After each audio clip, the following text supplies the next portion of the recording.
Hey guys, welcome back to the channel. It's Kelly here in the garden, and today I wanted to talk about the ugly truth of it behind me, and that is the area that of the garden left that I have not developed into a garden. I'm not planning on planting there, but I do want the weeds gone and the ugly gone, and so I'll probably end up doing a combination of mulch and rock. And then in this area here, as you can see, I have some pallets that I'm going to put together. I think I'm going to try and do that today. If not today, probably Tuesday or Wednesday on my next days off, and get a bigger compost area, because what I have been using, and I'll show you, this is my area here, one of my working areas. Use the mess.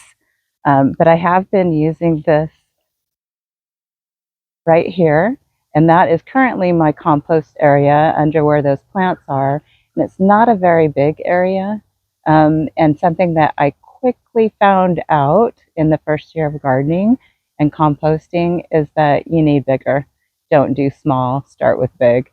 So it just fills up too quickly, and you want to be able to compost as much as you can, especially when you have a garden like that, where you have a lot of dead stuff you have to pull, cuttings, and that kind of thing. You want a big area to start. So if I would have known in the beginning and really thought about it, or had I known that this garden was going to grow this big, I would have definitely started bigger. And so, yeah. Anyway, I'll take you on a little bit of tour of the garden. I really haven't done that since the very first introduction. So I'll do that a little bit. And so we'll start, because I'm here uh, in the area that I call the spiral. Um, and this I put together year before last. Last year was the first year, and I had envisioned wildflowers growing around it. Last year didn't happen too well, mostly because the drought. It was so dry, so bad. Wildflowers usually can grow in that. However, the gophers were starving to death, and they ate pretty much everything in it. So that was pretty depressing. However, this year, it really, in the springtime and early summer, was amazing. And I think you probably saw from some of the shorts and other videos how tall the cornflowers, or I can't say it, bachelor buttons were. They were just like 5, 6 feet tall, and it was really amazing to see. Really lovely. I only have a few left, and I'm kind of leaving them there because I'm used to the color, and I'm not ready to say goodbye to all of them. But I did plant a few more things. Some more purple fountain grass, which is a favorite of mine, along there. So there's 3 dotted in there that I planted. And I had seeded some lavender, and there's little baby lavenders coming up. So I'm pretty excited about that. Let me see if I can find one for you.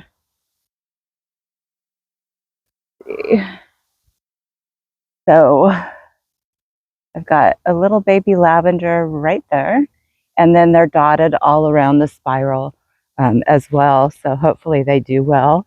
It should be good because they do like that dry, arid areas, so it should do okay. And then I wanted to show you too. I know I said I'd do a garden tour, but I was so excited because I've been waiting. I had planted some uh,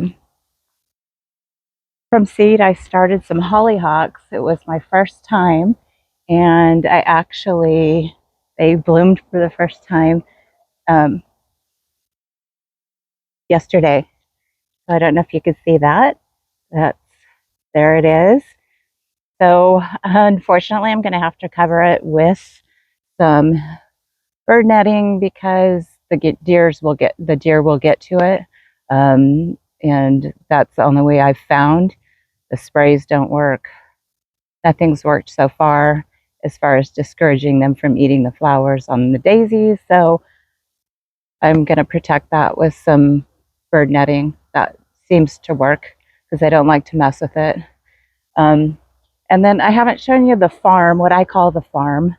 I'm not much of a veggie farmer, but I do have this area here where I have my blackberries, and I've gotten some blackberries on there. And then I did start with my mom last time she was here, some different herbs, and there's some kale in there. It's not done too well because I've been focusing on other areas of the garden, but I did have some nasturtium come up here. So that's pretty neat. And then I do have kale. Kale is the easiest thing for me to grow, and these kale plants have been in there since probably the fall. So, and I like the kale. I use it in salad almost every day. I've got a mixture of things in here though right now. These sweet peas are going to have to be pulled. Sad about that. But it's time for them to go. And also I do have um, some tomatoes. So I think Violet, you were asking about herbs, and yeah, so I do have a dill here that survived. Actually, it's self-seeded, so it's probably why it survived. And then I think I have basil, and then on the patio I have that thyme, and then more sweet peas, and then I'll take you along here, and that's my little area of nasturtiums that they took over, which I don't mind. It looks kind of pretty. Um, and then my raised beds. I pulled out a lot of things from the raised beds just this past week because they were terrible. And then I had critters. I don't know if it was deer or squirrels or what was eating the flowers off of my geraniums. So I had to go and put bird netting on all of them. Unfortunately, I don't like to use it. It's a pain in the rear. It's snagged on everything, but it's the only thing that keeps the critters out of there. So I got to do it. I usually am able to take it off um, later in the year. But yeah, and then I have I'm really happy about. I had these come up, and these are the statice that I grew from seed, and definitely want to plant. They're definitely a go-to. Going to plant more statice. It's really done well and lasted a long time. And then I have my lavender with the birdhouse that you probably see a lot in the shorts. And then my water feature, which isn't going yet. I have to check that. Must be plugged. Um, and then more sweet peas in my little seats there with the plants. More statice. And then I have behind me the rock garden. There it is.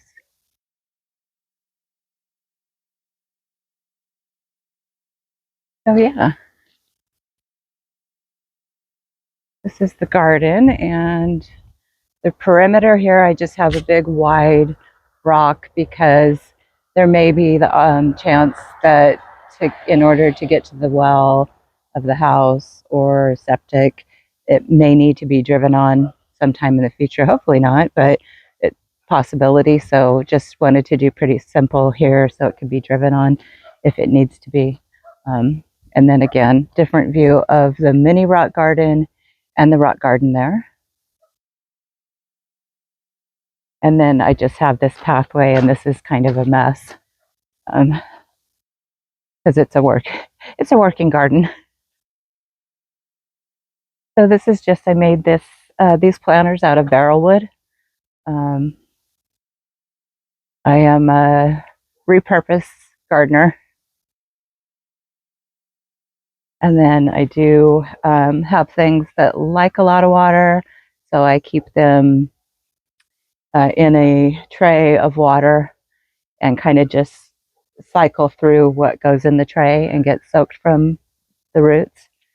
And then I have some jasmine growing on the side of the house there, and then farther down. And then Yeah, so this is just kind of a hodgepodge of things by the house. I don't spend a lot of time in this area anymore because, yeah, they're so time consuming. Um, I do keep a pool on the patio, and that is usually for soaking plants before I plant them. And I do have some geraniums in front of the Georgian door that I painted. It's a little ridiculous, but I felt like doing it at the time. Um, Geraniums and me don't really get along too well.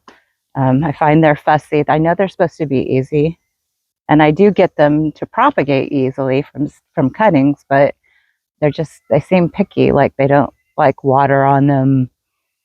Um, they don't like to be watered too much or too close, or I don't know. It's just me and geraniums. I keep trying though, so don't give up, right? And then again, we're here at the pathway leading back up to the water feature, and I'm surprised there's no hummingbirds out because they usually are, but probably because the fountain's not going. But you can probably hear the chatter. But yeah, so this is the garden again. And I have another hollyhock that's growing up by the fountain, and that I'm hoping will be blooming pretty soon too. And again, I'll have to cover that too.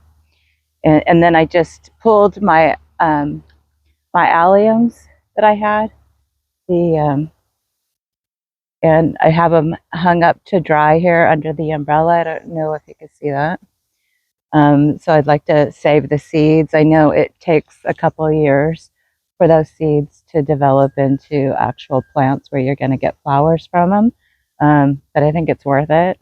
There's tons of seeds on there. And the other reason I got them still up is because um, the bees love them. They're still on them. So I keep those. I just want to say that the bees have been like crazy in the garden, which I don't mind. I haven't got stung yet. I shouldn't say that. But they tend to be okay with me being there as long as I don't react to them. They don't react to me. Um, yeah. So I wanted to shoot this before I had to deal with the sun and the shadows and all of that kind of stuff, but it didn't happen. So sorry about that. Sorry about the shadows. Um, if there's any questions about the garden or any questions about gardening, I'm not an expert. I've only been gardening for about 4 or 5 years, but I do it a lot and it's one of my passions. So anyway, if you have any questions, put them in the comments below. If you have any suggestions or just want to talk gardening, I'd love to hear from people. So if you would, positive only. We want the positivity. That's the kind of world we want to live in, right? Anyway, I hope everybody has a great week. Please subscribe if you haven't already. Hit the notification bell, and I'll see you on upcoming videos. Thanks so much.